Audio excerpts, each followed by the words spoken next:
자꾸만 불룩 튀어나오는 뱃살 때문에 고민이 많으셨죠?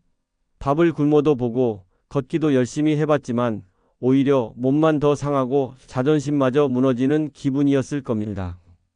그런데 혹시 이 모든 문제의 원인이 여러분이 매일 드시는 밥에 숨겨져 있었다는 사실 알고 계셨습니까? 하지만 걱정하지 마세요.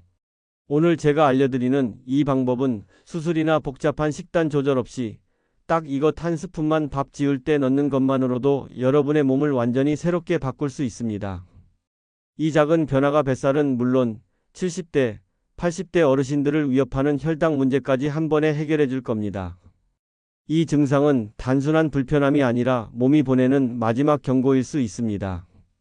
더 늦기 전에 오늘 제가 알려드리는 이 비밀을 꼭 알아가셔야 합니다. 병원에서도 알려주지 않는 단 몇 분이면 평생의 건강을 되찾을 수 있는 이 놀라운 비밀 이제부터 시작합니다. 안녕하세요. 30년 넘게 시니어 건강과 생활법을 연구하고 있는 건강연구가 박종훈입니다. 제가 오랜 세월 수많은 어르신들을 만나면서 가장 안타까웠던 점이 뭔지 아십니까? 바로 잘못된 건강정보 때문에 오히려 몸이 더 망가지는 경우를 너무 많이 봤다는 겁니다. 뱃살이 걱정돼서 밥을 굶으셨나요? 혹은 혈당 때문에 잡곡밥만 고집하셨나요? 이런 방법들이 오히려 여러분의 몸을 더 망치고 있다는 사실 아셨습니까? 저 박종훈은 30년 넘게 시니어 건강을 연구하며 수많은 어르신들이 이런 잘못된 정보 때문에 고통받는 것을 보았습니다. 저 역시 젊은 시절 뱃살 때문에 엉뚱한 방법들을 시도하다 더 힘들어진 경험이 있습니다. 그때부터 뱃살과 혈당의 진짜 원인을 파고들기 시작했고 수많은 논문과 전문가들의 조언을 들으며 깨달은 것이 바로 오늘 알려드릴 이 비밀입니다. 혹시 뱃살 때문에 좋다는 방법을 시도했다가 실망하신 적 있으신가요? 댓글로 여러분의 이야기를 들려주세요. 망설이지 마세요. 구독은 언제나 무료입니다. 이 채널과 함께하는 지금 이 순간부터 당신의 100세 활력 인생이 새롭게 시작될 겁니다. 좋아요와 알림 설정으로 놓치지 마세요. 자, 그럼 이제 숨겨진 비밀을 바로 공개하겠습니다. 밥을 짓는 법부터 완전히 바꿔야 합니다. 밥 지을 때 딱 한 스푼 넣는 이것에 모든 비밀이 담겨 있습니다. 여러분, 혹시 밥을 지으실 때 쌀에 물만 넣고 밥을 짓고 계셨나요? 만약 그랬다면 오늘부터는 반드시 식초를 한 스푼 넣고 밥을 지어보세요. 식초라고 하면 밥맛이 시큼해질까봐 걱정하는 분들이 많으실 텐데 쌀알이 익으면서 신맛은 모두 날아가고 오히려 밥맛이 더 좋아지고 쌀알이 탱글탱글 살아나는 것을 느끼실 겁니다. 제가 직접 해보니 밥맛의 변화는 거의 없고 밥을 먹고 난 뒤 속이 편안한 느낌이 들어서 정말 좋았습니다. 이 비법은 뱃살과 혈당을 한 번에 잡는 가장 확실하고 간단한 방법입니다. 왜냐하면 식초의 초산 성분이 밥의 전분 성분을 저항성 전분으로 바꿔주기 때문입니다. 이 저항성 전분은 마치 단단한 껍질을 가진 콩처럼 소화가 느려지고 그 덕분에 혈당이 천천히 오릅니다. 그냥 밥을 먹으면 전분이 설탕물처럼 빠르게 몸에 퍼져 혈당을 급격히 올리지만 식초를 넣은 밥은 마치 콩을 먹는 것처럼 천천히 소화되니 혈당이 안정되는 겁니다. 이게 바로 뱃살과 혈당을 한 번에 잡는 과학적 원리입니다. 이 방법을 꾸준히 실천하신 인천광역시 남동구에 사는 72세 박순희 어르신의 사례를 한번 들어보시겠습니까? 박순희 어르신은 평생 밥을 주식으로 드셨는데 70대가 되면서 뱃살이 갑자기 불어나고 당뇨 전 단계 진단을 받으셨다고 합니다. 혈당이 140을 넘나드는 날이 많아 병원에서 식단 조절을 권했지만 밥을 포기하기는 너무 힘들었다고 하셨습니다. 손주들이 놀러와도 뱃살 때문에 옷이 불편하고 모임에 나가기도 꺼려져 거울 속 자신을 마주하기 싫어질 만큼 자존감이 바닥으로 떨어지셨다고 해요. 그런데 제가 알려드린 대로 밥 지을 때 식초 한 스푼을 넣고 드시기 시작한 지 3주 만에 놀라운 변화가 나타나기 시작했습니다. 가장 먼저 아침 공복 혈당이 142에서 115로 내려갔고 뱃살도 조금씩 들어가는 것이 눈에 보이기 시작했습니다. 밥을 굶지 않고도 건강을 되찾을 수 있다는 사실에 그렇게 기뻐하시면서 이제는 손주들에게 떳떳하게 맛있는 밥을 차려줄 수 있게 되었다고 말씀하셨습니다. 박순희 어르신은 저에게 이렇게 말씀하셨어요. 선생님, 이건 정말 기적 같아요. 밥 한 그릇의 작은 변화가 제 인생을 다시 활기차게 만들어줬어요. 이처럼 밥 한 그릇의 작은 변화가 한 분의 인생을 다시 일으켜 세운 겁니다. 이게 바로 제가 여러분께 이 방법을 꼭 알려드리고 싶었던 이유입니다. 자, 여기서 주의할 점이 하나 있습니다. 어떤 식초를 사용해야 하는지입니다. 반드시 천연 발효 식초를 사용하셔야 합니다. 우리가 흔히 사용하는 빙초산 식초는 산도가 너무 강해 오히려 위에 부담을 줄 수 있고 천연 발효 식초가 가진 좋은 성분들도 부족합니다. 사과 식초나 현미 식초처럼 자연 발효된 식초가 가장 좋습니다. 실천 방법은 아주 간단합니다. 쌀 2컵 정도인 400g의 물을 평소보다 조금 더 붓고 천연 발효 식초를 한 스푼 약 15ml 넣은 후 밥을 지으시면 됩니다. 식초는 밥을 짓기 전에 미리 넣어주시는 게 중요합니다. 그리고 밥이 다 지어진 후에는 냉장고에 12시간 정도 넣어두면 저항성 전분이 더 많이 생겨 효과가 극대화됩니다. 이렇게 지은 밥은 차갑게 식혀서 드셔도 좋고 다시 데워 드셔도 효과가 유지되니 걱정하지 마세요. 혹시 식초 맛이 조금이라도 느껴지는 게 불편하다면 쌀 1컵에 식초 반 스푼으로 시작해 보셔도 괜찮습니다. 그런데 밥을 먹는 방식뿐만 아니라 우리가 흔히 건강하다고 믿는 식품들 속에도 숨겨진 함정이 있다는 사실 알고 계셨습니까? 다음 이야기에서 그 숨겨진 비밀을 알려드리겠습니다. 밥 지을 때 식초 한 스푼의 놀라운 비밀을 알게 되셨다면 이제 여러분의 밥상 위에 놓인 진짜 함정을 피해야 합니다. 많은 분들이 뱃살과 혈당 때문에 흰쌀밥을 피하고 대신 건강에 좋다고 알려진 다른 음식들을 찾아 드시곤 합니다. 그런데 이런 음식들 중에는 오히려 우리 몸을 더 망치는 숨겨진 함정이 있다는 사실을 아셨습니까? 제가 30년 넘게 연구하며 깨달은 가장 충격적인 사실 중 하나가 바로 이것입니다. 바로 저지방 요거트나 무가당 과일 주스처럼 건강식품으로 오해받는 음식들이 오히려 혈당을 급격히 올리고 뱃살을 만드는 주범이라는 겁니다. 흔히 무지방 저지방이라는 단어에 속아 이것들을 드시지만 사실은 지방을 빼는 대신 맛을 내기 위해 설탕이나 액상과당이 잔뜩 들어가는 경우가 많습니다. 과일 주스 역시 마찬가지입니다. 과일에 좋은 성분만 있다고 생각하지만 식이섬유는 모두 사라지고 설탕물처럼 과당만 남아 혈당을 치솟게 만듭니다. 이렇게 혈당이 급격히 오르면 우리 몸은 그 과도한 당분을 처리하기 위해 인슐린을 과하게 분비하고 결국 사용하고 남은 당분은 고스란히 뱃살로 저장됩니다. 여기 경기도 용인시에 사는 68세 이정수 선생님의 사례가 있습니다. 이정수 선생님은 60대에 접어들면서 불어나는 뱃살 때문에 고민이 많으셨습니다. 매일 아침 저지방 요거트에 견과류를 섞어 드시고 점심 식사 후에는 무가당 과일 주스를 한 잔씩 꼭 챙겨 드셨다고 합니다. 건강을 위해 노력하는데도 뱃살은 빠질 기미가 안 보이고 매번 건강검진 때마다 혈당 수치도 조금씩 올라 좌절감이 컸다고 하셨습니다. 거울을 볼 때마다 늘어지는 뱃살 때문에 모임에 나가기도 꺼려지고 친구들을 만나는 것도 피하게 되면서 자존감이 많이 상하셨다고 해요. 그런데 제가 알려드린 이 숨겨진 함정을 깨닫고는 정말 가슴이 철렁했다고 하셨습니다. 건강을 챙긴다고 먹었던 음식들이 오히려 내 몸을 망치고 있었다니 하시면서 저지방 요거트와 과일 주스를 밥상에서 완전히 치우셨습니다. 그 대신 식초를 넣고 지은 밥을 드시고 밥상 위에 진짜 함정들을 피하기 시작하셨습니다.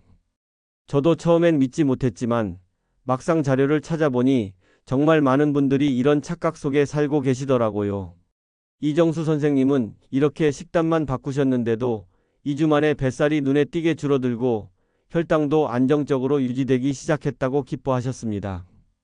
이처럼 뱃살과 혈당을 잡기 위해서는 밥 지을 때 식초를 넣는 것뿐만 아니라 여러분의 밥상에 놓인 이 숨겨진 함정들을 먼저 제거해야 합니다. 그런데 단순히 제거만 해서는 부족합니다. 뱃살과 혈당을 잡는 효과를 극대화하려면 이것을 함께 해야만 합니다. 다음 이야기에서는 밥상 습관을 완전히 바꿔줄 3가지 비법을 알려드리겠습니다. 밥 지을 때 식초를 넣고 밥상 위에 함정까지 피하셨다면 이제는 뱃살과 혈당을 완전히 뿌리 뽑을 수 있는 3가지 밥상 습관을 알려드릴 시간입니다. 이 세 가지는 모두 아주 간단해서 70대, 80대 어르신들도 충분히 해내실 수 있습니다. 첫 번째 비법은 바로 식사 순서를 바꾸는 것입니다. 많은 분들이 배가 고프면 밥부터 한술 뜨고 시작하시는데 이게 바로 뱃살과 혈당이 늘어나는 가장 큰 원인입니다. 이제부터는 순서를 바꾸셔야 합니다. 식초를 넣고 지은 밥을 드시기 전에 먼저 나물이나 채소 같은 식이섬유가 풍부한 반찬부터 드시고 그 다음 생선이나 고기 같은 단백질 반찬을 드세요. 그리고 마지막에 식초 밥을 드시는 겁니다. 채소의 식이섬유와 단백질이 먼저 위벽을 코팅해 밥이 몸속에서 흡수되는 속도를 늦춰줍니다. 마치 댐을 쌓아 물의 흐름을 조절하는 것처럼 말이죠. 이렇게 하면 밥이 천천히 소화돼 혈당이 급격하게 오르는 것을 막을 수 있습니다. 처음엔 조금 낯설 수 있지만 이 습관에 익숙해지면 오히려 속이 더 편안해지는 것을 느끼실 겁니다.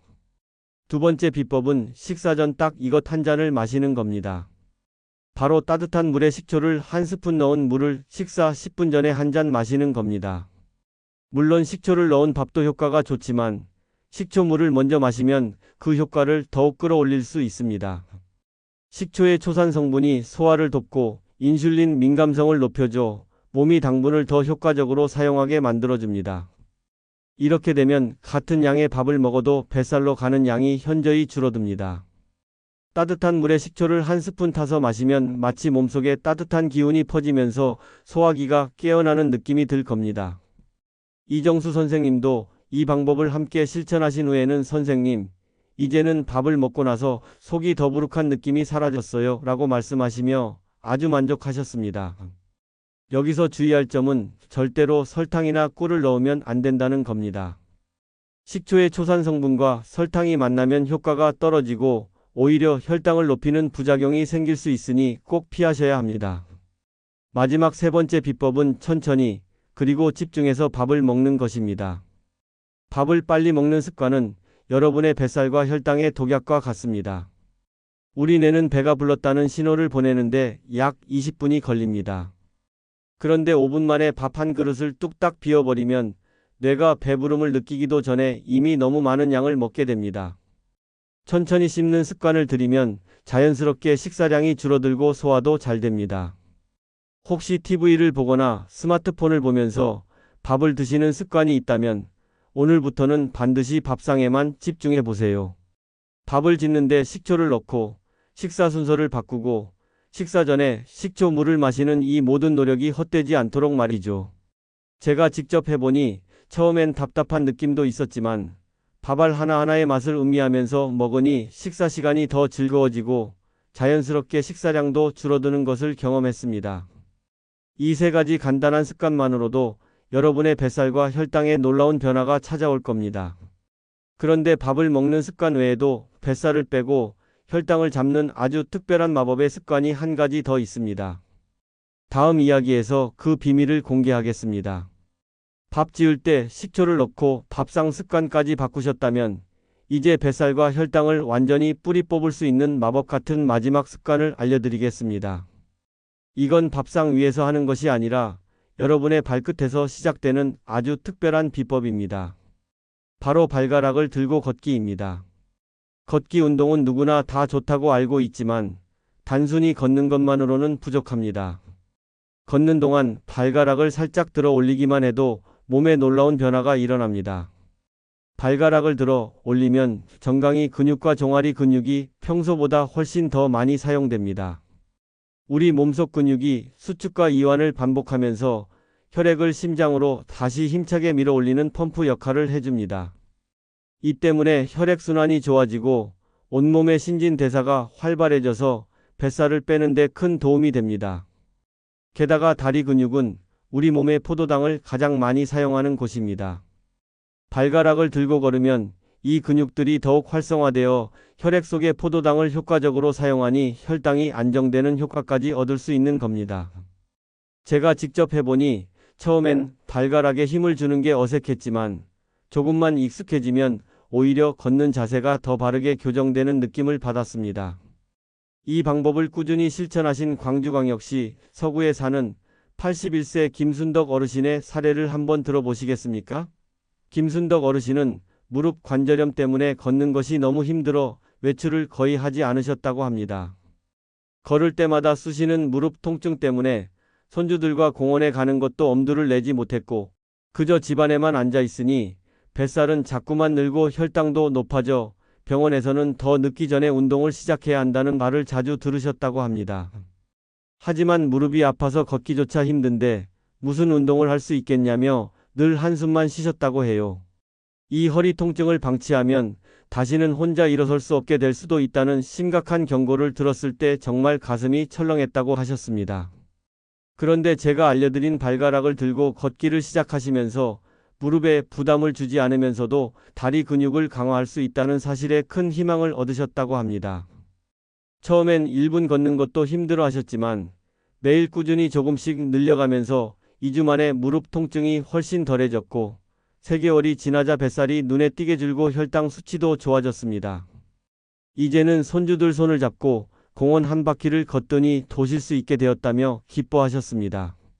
그렇다면 어떻게 이 마법의 걷기 습관을 실천해야 하는지 알려드리겠습니다. 우선 허리를 곧게 펴고 시선은 정면을 향합니다. 이때 가장 중요한 것은 발을 땅에 디딜 때마다 발가락을 위로 살짝 들어 올리는 겁니다. 마치 발가락으로 땅을 쓸어 올린다는 느낌으로 가볍게 들어주세요. 처음부터 너무 높이 들 필요는 없습니다. 발가락을 들어 올린 상태에서 발뒤꿈치부터 땅에 닿게 하고 발 전체를 부드럽게 굴리며 걷는 것이 중요합니다. 하루에 딱 10분만 투자해 보세요. 처음엔 천천히 걷다가 익숙해지면 조금씩 속도를 올리셔도 좋습니다. 여기서 절대 하지 말아야 할 행동은 발가락에 너무 힘을 주어 무리하게 걷거나 미끄러운 바닥에서 시도하는 겁니다. 발목에 무리가 갈 수 있으니 꼭 평평하고 안전한 곳에서 시작하세요. 이 간단한 습관만으로도 여러분의 뱃살과 혈당에 놀라운 변화가 찾아올 겁니다. 오늘 알려드린 모든 비법은 꾸준히 실천해야만 진정한 효과를 볼 수 있다는 사실 잊지 않으셨으면 좋겠습니다. 오늘 제가 알려드린 모든 비법은 밥상 위에서 시작해 여러분의 발끝까지 이어지는 아주 사소한 변화들입니다. 하지만 이 작은 변화들을 꾸준히 실천하는 것이 무엇보다 중요합니다. 한두 번 해보고 마는 것이 아니라 오늘부터 매일매일 습관처럼 실천해야만 뱃살과 혈당의 진짜 변화를 느끼실 수 있습니다. 만약 속이 약하신 분들은 처음부터 식초를 많이 넣지 마시고 쌀리컵에 식초 반 스푼 정도로 시작해 보세요. 몸이 조금씩 적응할 시간을 주는 것이 가장 중요합니다. 오늘 영상이 여러분의 건강에 조금이나마 도움이 되셨다면 따뜻한 마음으로 구독과 좋아요를 부탁드립니다. 여러분의 응원이 큰 힘이 됩니다. 오늘 저녁 밥상부터 바로 실천해 보세요. 몸이 달라지는 걸 직접 느끼실 수 있을 겁니다. 저도 여러분과 함께 매일 실천하며 건강을 지키겠습니다. 우리 같이 힘내봅시다. 하지만 오늘 알려드린 이 방법을 실천하지 않고 잘못된 습관을 그대로 둔다면 뱃살은 더 불어나고 혈당은 더욱 위험해질 수 있다는 사실을 잊지 마세요.